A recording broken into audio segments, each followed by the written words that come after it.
Alors bonjour, chers amis. On est le début de l'année 2021.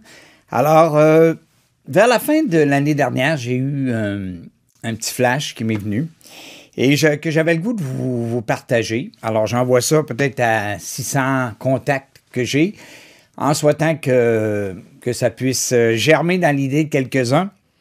Alors, c'est une petite chose qui est bien simple à faire. Vous prenez une feuille. Vous marquez « Prière pour les vivants » que vous connaissez, 1 à 15, et vous vous rendez jusqu'à 16 à 31 pour les 31 jours du mois. Alors, j'ai pensé associer à chaque journée une personne que je connais. Alors, vous pouvez faire la même chose. Prenez le 1, vous descendez ça, ou vous prenez l'anniversaire de la personne. Alors, si sa fête, par exemple, c'est le 1er janvier, vous marquez son nom avec un petit 1 à côté qui indique le mois. Alors, vous descendez comme ça. Le 5 août, c'est ma fête. Alors, bon, vous marquez Gino avec un petit 8 à côté pour dire que c'est le 8e mois de l'année. Alors, vous remplissez vos 31 comme ça. Et à chaque mois, vous regardez votre feuille. Fait que ça vous permet d'associer une journée pour ces personnes-là à chaque mois de l'année. Alors, pendant 12 fois par année, au moins, vous priez pour ces personnes-là. Et, alors moi, mon tableau, si vous voyez, il remplit pas mal parce que j'en ai peut-être 6 pour le 1, j'en ai une douzaine ou une dizaine pour le 2, etc. Puis, fait que j'associe ma prière et j'avais une intention particulière à vous donner. Pourquoi on fait cet exercice-là? Comme c'est une prière qui est faite pour les vivants, pour les personnes qu'on connaît, le tableau peut être fait aussi pour les défunts. Alors, on prend, je ne sais pas moi, leur date de décès et on les associe à chaque journée. Mais pour les vivants, particulièrement, je voudrais qu'on prie spécialement, et je vous lance cette idée-là, de les associer à prier pour leur fin de vie.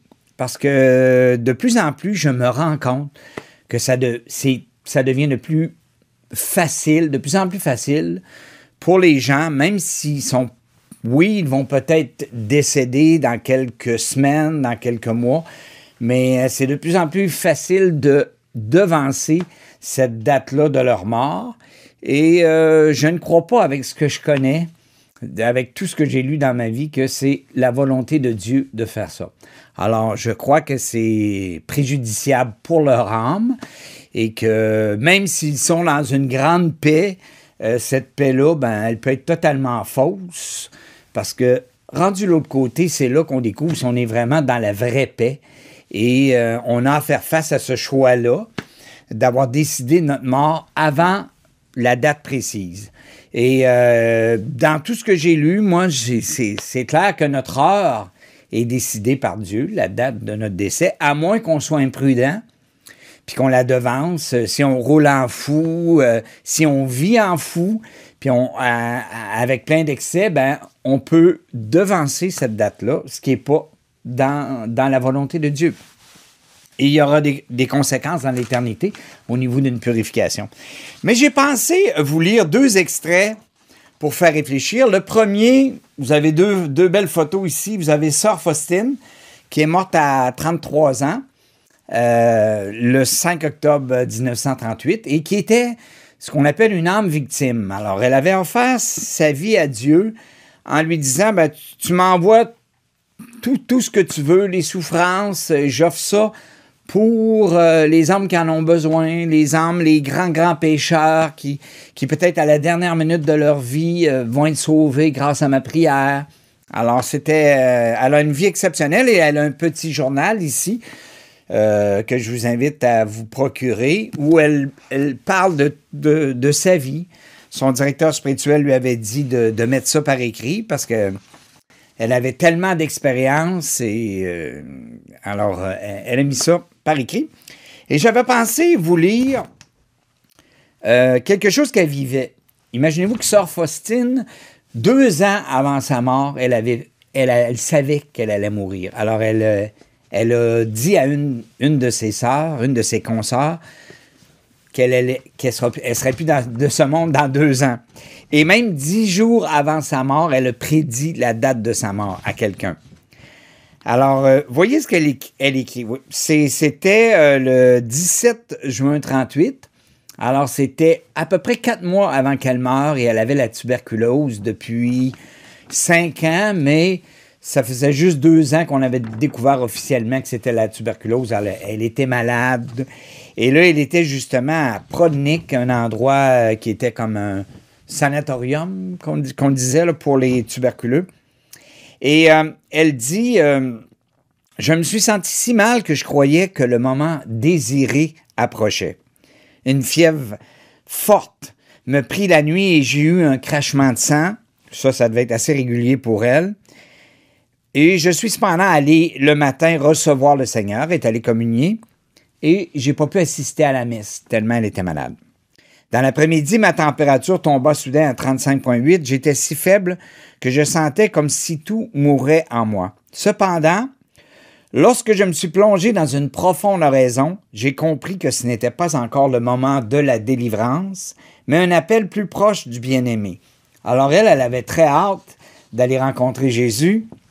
Elle ne voulait pas mourir pour mourir, mais imaginez-vous quand vous êtes complètement malade, comme ceux des fois qui sont malades, elle avait hâte, mais elle savait qu'elle n'avait pas le contrôle sur la date. Et là, quand elle s'est mise à un moment donné à prier, elle dit, quand j'ai rencontré le Seigneur, je lui ai dit, tu me trompes, Jésus. Tu me montres la porte du ciel ouverte et de nouveau, tu me laisses sur terre.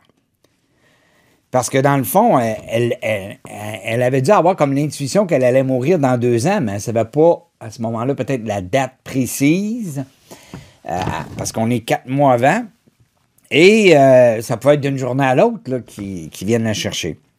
Alors le Seigneur lui dit, « Lorsque tu verras au ciel les jours présents, tu te réjouiras et tu voudras en voir le plus possible. » Alors, autrement dit, ça veut dire que tout ce temps-là, qui était difficile pour elle, tu voudras en voir le plus possible. Ça veut dire que tu n'en demanderais pas moins. Tu verrais toute l'utilité de ces journées-là. Je ne m'étonne pas, ma fille, que tu ne puisses pas le comprendre maintenant, car ton cœur est abreuvé de douleur et se languit de moi. Ta vigilance me plaît, ma parole doit te suffire. Il n'y en a pas pour longtemps. Et mon âme se trouva de nouveau en exil. Je me suis uni avec amour à la volonté divine, m'en remettant à ses miséricordieux décrets. Alors, l'importance de demander la volonté de Dieu et non notre propre volonté. Alors, demander le suicide assisté, c'est un suicide. Alors, c'est demander sa mort, puis on a un commandement qui nous a été laissé, tu ne tueras point. Alors, c'est autant envers les autres qu'envers nous-mêmes, peu importe la situation. Et une autre grande mystique, une autre âme victime, qui s'appelle Maria Valtorta, que vous voyez ici, qui a laissé une œuvre incroyable de plus de 8500 pages, si on calcule toutes les 17 volumes qui sont actuellement en vente en français, avec, si on compte son autobiographie. Alors, vous avez ici, elle écrit, on a 10 tomes ici de ses visions de Jésus, de toute sa vie qu'elle a eue, et dans laquelle elle se retrouvait dans la vision, dans laquelle elle avait des vues panoramiques de toute la Palestine. Elle nomme des milliers de détails qui ont été vérifiés actuellement scientifiquement, alors qui prouvent la véracité de cette œuvre-là. Et à un moment donné, elle se retrouve, pour ceux qui connaissent l'œuvre, on est au tome 7, chapitre 226 de l'ancienne édition, ou la nouvelle édition au chapitre 529.8. Alors, elle se retrouve, en fait, ça se trouve être Jésus qui se retrouve à Nobé, un petit village non loin de Jérusalem, dans la maison de Jean, un vieillard qui croyait en Jésus, puis qui avait eu une vie avec plein d'épreuves. Sa femme était plus là, sa fille, je pense, était au loin. Alors, il demandait à Jésus, « Ah, j'aimerais bien ça, partir, là, tu sais. » Il se sentait prêt à mourir, là, lui, il était prêt. Alors, regardez ce que Jésus lui dit. « Jean, tu as su faire tant de choses au cours de ta longue vie.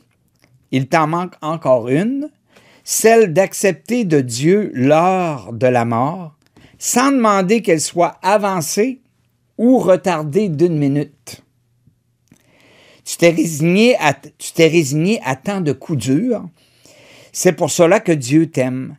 Sache te résigner au plus difficile à vivre quand on désirerait seulement mourir. » Alors, je répète, celle d'accepter de Dieu l'heure de la mort sans demander qu'elle soit avancée ou retardée d'une minute.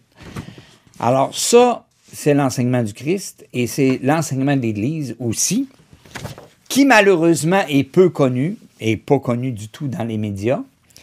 Et il y a un problème, c'est qu'actuellement, les prêtres, oui, ça enregistre, il y a un problème actuellement, c'est que les prêtres n'en parlent pas. On n'en entend jamais parler, ni dans les médias, ni même dans les homélies. Alors, les gens sont laissés dans une totale ignorance. Et moi, j'ai comme l'impression que même dans nos célébrations eucharistiques, s'il y avait quelqu'un en avant qui posait la question « Qui a pensé à demander l'aide à mourir ici? » Je suis presque convaincu qu'il y a une personne sur trois que si elle est vraiment franche, elle va lever la main. Alors, c'est la situation actuelle, selon moi. Et il faudrait m'amener que quelqu'un se lève, soit des évêques ou des prêtres, mais qu'on en parle, au moins dans les homélies. Si on est pas assez audacieux pour aller affronter les médias, ben il faut en parler au moins aux fidèles, les avertir de ça. Et parce que, justement, il y a des conséquences à ce choix-là. Et de ne pas en parler, d'ignorer ça, de faire des célébrations eucharistiques, même de faire des funérailles de personnes qui ont fait ce choix-là, et même pas avertir ceux qui sont présents dans l'Assemblée, je crois que c'est très, très pauvre comme affirmation de la foi, et on laisse cette ignorance-là continuer. Alors, voilà ce que j'avais à vous dire aujourd'hui, en souhaitant que ça soit profitable, que ça vous donne le courage de vous rendre jusqu'au bout de votre vie. Et par rapport à votre liste ici, ben, que ces personnes-là, que vous aimez, vous pouvez marquer ceux qui sont proches de vous.